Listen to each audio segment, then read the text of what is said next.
বাংলাদেশে যিনি রাষ্ট্রপতি আছেন আগের সরকারের অ্যাপয়েন্টেড রাষ্ট্রপতি, তাকে এখনো যে রাষ্ট্রপতি রাখা হয়েছে বা তাকে সরানো হচ্ছে না, এটি কি কোনো বিশেষ কারণ আছে কিনা? সাংবিধানিক কিছু কিছু বিষয় আছে, কিছু কিছু আইনি বিষয় আছে, সেগুলো অ্যাড্রেস করা হচ্ছে। জনগণের এই কথাটা আমরা শুনছি, কিন্তু কিছু কিছু পদ্ধতিগত এবং আইনি বিষয় আছে, সেগুলো আমরা বিবেচনায় নিচ্ছি। আচ্ছা, এই জন্য আপনাকে আমি একটু প্রফেসর রানা মোহাম্মদের কাছে। রানা মোহাম্মদ, বুধবার দৈনিক প্রথম আলোতে আপনি পোশাক শ্রমিকদের অধিকার নিয়ে লিখেছেন। নতুন সরকারের সময় গাজীপুর, সাভারের অনেক পোশাক কারখানা আন্দোলনের চলছে। সরকারে কেউ কেউ এর পিছনে আওয়ামী লীগের ষড়যন্ত্র দেখছেন, কেউ কেউ দেখছেন যে ধরা যাক একটি কারখানা পুড়িয়ে দেওয়া হচ্ছে কারণ তার হচ্ছে ব্যাংক অ্যাকাউন্ট ফ্রিজ। এদিকে শ্রমিকরা বেতন পাচ্ছে না, আবার শ্রমিকরা আন্দোলন করতেছে। সরকারের জোরালো পদক্ষেপ দৃশ্যমান না, এটা কেউ কেউ বলছেন। এদিকে আবার রেজন আপা আজকেও বললেন যে পুলিশ বাহিনী তো সেইভাবে কাজ করতেও শুরু করতে পারে নাই, পোশাক মালিক সংগঠনেরও সক্রিয় না। এই যে একটা অবস্থা, এই অবস্থা থেকে মানে উত্তরণ কি আসলে, বা কিভাবে বেরিয়ে আসা এখানে, মানে কি করা যেতে পারে? কারণ এটা তো আসলে কাউকেই দায়ী করা যাবে না ইন পার্টিকুলার যে কেন এগুলি হচ্ছে বা কেন এগুলি করা যাচ্ছে না। আসলে যেটা যে লেখার কথা বললেন, ওই লেখাটা আসলে হয়েছে গত সরকারের সময়, যে শ্রমিকদের উপরে যে মানে মজুরি আন্দোলনের সময় যে গুলি হয়েছিল, এবং সেই গুলি করেছিল পুলিশ, ছিল শিল্প পুলিশ, ছাত্রলীগ, যুবলীগও হামলা করেছিল শ্রমিকদের উপরে, এবং মালিকদের কিছু সন্ত্রাসী বাহিনী সে তালিকা ছিল। এগুলি নিয়ে আমরা শ্রমিকরা নিহত হয়েছিলেন, আহত হয়েছেন অনেকে। এবং তারপরে এটা করার পরে তারপরে যারা খুন করেছে তাদের বিরুদ্ধে মামলা না দিয়ে যারা খুন হয়েছে বিরুদ্ধে মামলা করে আরো হাজার হাজার শ্রমিককে একটা আটক বাণিজ্যের মধ্যে ফেলা হয়েছে, এবং অনেককে আরো আটক করে নানা রকম অত্যাচার করা হয়েছে। সেই ঘটনার উপরে ভিত্তি করে আমাদের একটা গণতদন্ত কমিটি হয়েছে। সেই গণতদন্ত কমিটি থেকে আমরা অনুসন্ধান করে সেটার একটা গণতদন্ত কমিটির রিপোর্ট প্রকাশ করেছি গত কয়েকদিন আগে। সেই কমিটির রিপোর্টে আমরা যেটা বলার চেষ্টা করেছি যে বেশ কিছু বিধি ব্যবস্থা আছে, কিংবা বেশ কিছু ধরন আছে কাজের, কিংবা শিল্পাঞ্চলে কিছু ঘটনাবলী আছে, কিংবা শ্রমিক মালিক সম্পর্কের কিছু দিক আছে, তারপরে আইনগত কিছু দিক আছে, পুলিশের ভূমিকার কিছু দিক আছে, মানে সরকারি লোকজনের, সন্ত্রাসী বাহিনীর মালিকদের সন্ত্রাসী বাহিনীর ভূমিকার কিছু দিক আছে, যেগুলো যদি অপরিবর্তিত থাকে তাহলে এই যে বৈষম্যহীন বাংলাদেশের জায়গা তো যাওয়ার প্রশ্নই আসে না। ওই একই ধরনের ফ্যাসিবাদী ধরন এটা অব্যাহত থাকবে। তো সেটার কারণে আমরা বেশ কিছু সুপারিশমালা দিয়েছি। যেমন এইবারের যে আন্দোলনটা দেখলাম, আন্দোলনের মধ্যে ধরেন কিছু জেনুইন কারণ ছিল। জেনুইন কারণের মধ্যে যেমন আন্দোলনের সময় যারা কাজ যেতে পারেন তাদেরকে ছাঁটাই করা হয়েছে, এরকম কয়েকটা কারখানায় আছে। তাদেরকে মজুরি বকেয়া আছে, মজুরি দেওয়া হয় না। যেমন গতকাল যখন শ্রম কর্মসংস্থান বিষয়ক উপদেষ্টা বললেন যে আগামীকালের মধ্যে মজুরি দেওয়া হবে, এই প্রতিশ্রুতিটা খুব গুরুত্বপূর্ণ ছিল, এবং এই প্রতিশ্রুতি থেকে বোঝা যায় যে মজুরিটা বকেয়া ছিল। এটা একটা কারণ ছিল বিক্ষোভ। এবং আরেকটা বড় কারণ হচ্ছে ছাঁটাই, ব্যাপকভাবে ছাঁটাই হয়েছে, সেটার একটা কারণ। আরেকটা কারণ হচ্ছে বিভিন্ন কারখানা বন্ধ থাকায় লোকজন হয়ে যাচ্ছে, বুঝতে পারছে না তারা কি করবে। এর পাশাপাশি আছে আপনার সুনির্দিষ্টভাবে যারা ইচ্ছাকৃতভাবে এখানে এটা সুযোগ নিতে চাচ্ছে, সেটা জুট ব্যবসায়ী আছে, তার মধ্যে অন্য রাজনৈতিক মাত্রাও থাকতে পারে। আমি যেটা বলতে চেয়েছি সবসময়, যে সরকার যদি জিনিসটাকে আসলেই সমাধানের দিকে যেতে চায় যথাযথভাবে, শুধুমাত্র মালিকদের কথা না শুনে শ্রমিকদের যে আসল অভিযোগগুলো, আসল যে সমস্যাগুলো, সেইটাকে অ্যাড্রেস করতে হবে, সেটা শুনতে হবে, বুঝতে হবে, এবং সেটা সমাধান করতে হবে।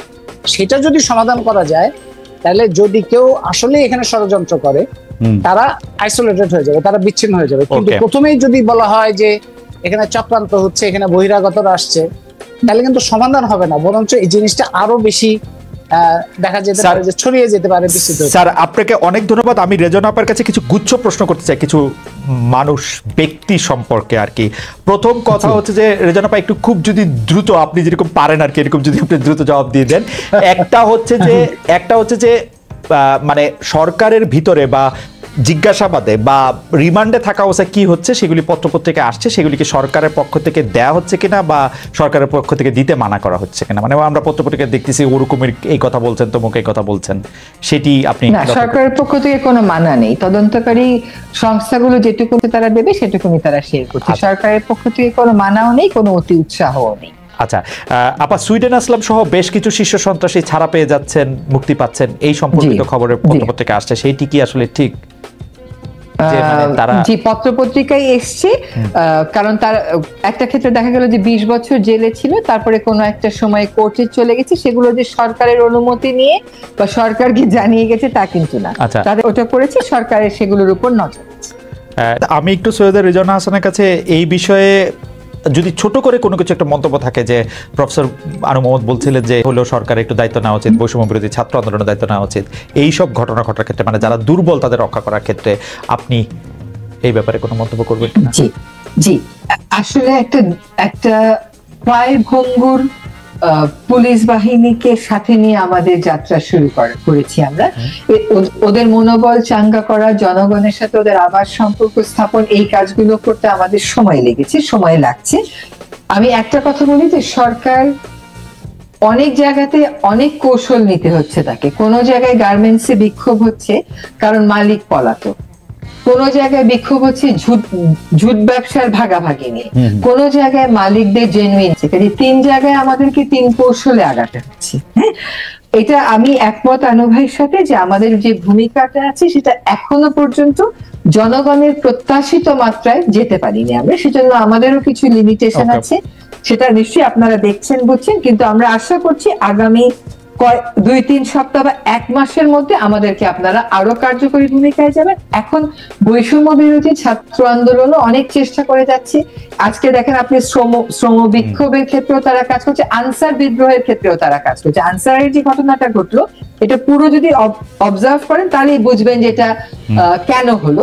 সেক্ষেত্রে বৈষম্য বিরোধী ছাত্র আন্দোলন একটা ভূমিকা নিয়েছে, কিন্তু তাদেরও তো নিরাপত্তার ব্যাপার আছে। বৈষম্য বিরোধী ছাত্রদের নিরাপত্তার ব্যবস্থা না করে আমরা সশস্ত্র একটা বাহিনী মোকাবেলায় তাদেরকে রাস্তায় আহ্বান করব, এটা হয় না। অনেক যারা এখন কাজ করছে তাদের মধ্যে অনেকেও কিন্তু অস্ত্রধারী রয়েছে। রিজওয়ানা, আমি যে বিষয়টি নিয়ে এখন আপনাকে জানতে চাই যে আপনি আসলে ক্ষমতা আমি বলবো না, আপনি দায়িত্ব পরপরই এই প্রশ্নটি শুনে আপনাকেও আমরা একটু বিরক্ত হতে দেখেছিলাম। সেটি হচ্ছে যে মেয়াদ নিয়ে কথা বলার সময় আপনি বলেছিলেন যে এটি নিয়ে এখন অস্থির না হওয়ার জন্য। আমরা 1 মাস পার হয়েছে, আমরা কি একটু আপনি তখন সাংবাদিকদের বলেছিলেন যে আমরা সবাই গণতান্ত্রিক দেশে যাত্রা শুরু করতে পারি, সেই প্রস্তুতি নেওয়ার জন্য যতটুকু সময় দরকার ততটুকুই নেওয়া হবে। আমরা একটু জানতে চাইছিলাম যে এইটা আপনারা কোনো একটা রোড ম্যাপ করে উঠতে পেরেছেন কিনা, কারণ নানা ধরনের কথা আছে যে আমরা স্বয়ং এরকমও শুনি যে আপনারাও আসলে খুব বেশি দিন এটাতে থাকতে চান না, কারণ অনেক কিছুই আছে যেটা নির্বাচিত সরকারের এসে করা উচিত। তো সেই ক্ষেত্রে আপনারা একটা রোড ম্যাপ করতে পেরেছেন কিনা? এর মধ্যে অনেকগুলি কাজ আপনাদের করতে হবে, সংবিধান সংস্কার করতে হবে, অনেকগুলি বিষয় সংস্কার করতে হবে, কোনটা আপনারা বেশি প্রায়োরিটি দিচ্ছেন বা কোথায় আছেন? আমরা প্রায়োরিটি দিচ্ছি না। রাজনৈতিক দলগুলো যাদের সাথে কথা হচ্ছে, সাংবাদিকদের সাথে যখন কথা হচ্ছে, সকলেই সংস্কারটা করেন, তারপরে নির্বাচনের কথা ভাবেন। কারণ প্রথমেই যে আমরা কথা বললাম 3 দলীয় জোটের রূপরেখা, সেটাও বাস্তবায়িত হয়নি।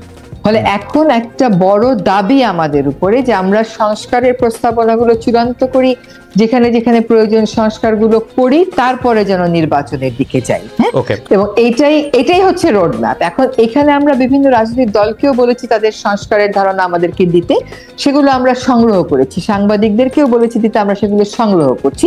এর মধ্যে 6টা কমিশনের হেডের নাম ঘোষণা করে দেওয়া হয়েছে, তারাও তাদের প্রাথমিক কাজ শুরু করে দেবে। এখন বিভিন্ন যে ধারণাগুলো আসবে সেগুলো নিয়ে টার্মস অফ রেফারেন্স ঠিক করার পরে 3 মাসের মধ্যে আমরা আশা করছি অন্তত এই 5টি ক্ষেত্রে আমরা পেয়ে যাব যে সংস্কারের প্রস্তাবনাগুলো কি কি। তারপরে সেগুলো নিয়ে আলাপ আলোচনা, সংলাপ, রাজনৈতিক মতৈক্য গড়ে তোলা এবং তারপরে নির্বাচন। এখন সময় ভিত্তিক রোডম্যাপ আমি আপনাকে এখনো দিতে পারছি না, ধারণা ভিত্তিক মোটামুটি একটা আইডিয়া কি দেওয়া যাবে? ধরা যাক 2 বছর, 3 বছর, 4 বছর, ওরকম কিছু একটা?